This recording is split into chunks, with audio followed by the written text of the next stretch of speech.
that, right? I caught that on video. Yes, she just said that. Hey there, fellow parents. It's Rakim, your friendly neighborhood dad here, coming to you all the way from China. Welcome to my new YouTube channel dedicated to helping you navigate the wonderful world of raising babies or juggling all the joys and challenges of being a stay-at-home parent. So we recently relocated to China about 2 months ago. So I decided to take the role of a full-time dad since I work online, which allows my wife to go to work comfortably without worrying about the kids back home. So meet Kyla, our baby girl. Oh, she's sleeping. You sleepy, baby girl? So this is Kyla, and she has a twin brother, which is Kai, who is sleeping right now. And today I'm going to be showing how to put them both to sleep very easily, just like, well, she's very sleepy right now. So let's dive in and make a bedtime breeze for your adorable babies, shall we? So if you're a new parent and you're finding it hard to put your babies to sleep, so I used to struggle too, so I understand that because I was a new parent, me and my wife were a new parent, so our kids are just 8 months old, so it was really hard to put them to sleep. When they were born, well, they were sleeping all the time, but when they were about 2 months old, it started being really hard putting them to sleep. So we were really struggling. But then eventually we started discovering a few tips, a few hacks that would put them to sleep so fast. So tip number 1, when your baby is hungry or has a dirty diaper, they will not go to sleep. It's going to be very hard to put them to sleep. You see, when your babies are hungry, they're feeling uncomfortable and they want you to feed them. So if you haven't fed your baby right, or if you haven't cleaned your baby right, they're not going to go to sleep, so you forget about it. So you have to make sure that your babies are fully fed and the diapers have been changed and they've been cleaned very well before you try and put them to sleep.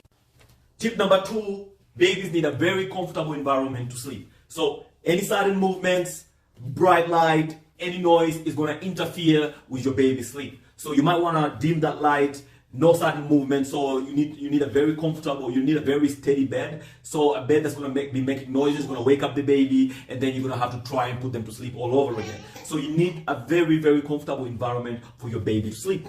So tip number 3, avoid distractions. Avoid giving your baby distractions. You see, babies tend to be prone to distractions. Any objects like toys, it's gonna capture their attention. So they're not really gonna sleep, and they're gonna want to choose that. They're gonna want to touch that. So, and a lot of people moving inside the room. If there's so many objects moving inside the room, they're gonna want to look because they're gonna be very interested in that, and they're not going to fall asleep. So now your baby's well fed. You've changed their poopy diapers, and you've probably given them a bath, so they're not feeling itchy, they're clean, and now you want to put them to sleep. How do you do it? So I just put my princess to sleep, and now it's time to put my energetic Prince Charming, meet Kai, to sleep as well. And you want to put your babies to sleep. So number 1 is very easy. It's just rocking a baby. So if you have a rocking crib, you can put your babies there and you can try rocking them to sleep.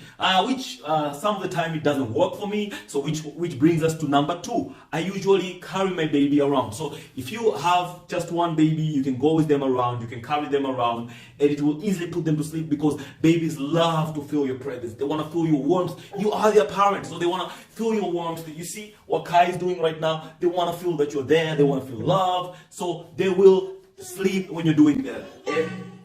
You just said that! Whoa! So the baby carrier has been very useful for me. I'm actually trying to understand the science behind this because every time I put them in here, they always fall asleep. So I really love this baby carrier from Argo. And when they're both awake, I actually put one on the stroller and the other inside the baby carrier, and I just move around, just pushing the stroller with one hand. I just move around, do other things. I can talk to my phone, I can just move around, sing a little bit for them, and they will always fall asleep. It works every time.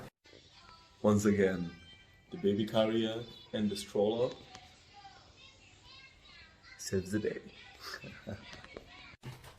So Kai just woke up and I'm going to give him some milk, feeding them milk, which is very common for babies to fall asleep or feeding, especially while nursing. Breast milk and even more, sucking up the breast encourages the flow of feel-good hormones like oxytocin and CK hormone, promoting restfulness and feeling of security and safety. 春节要去那个要去洛阳，还要。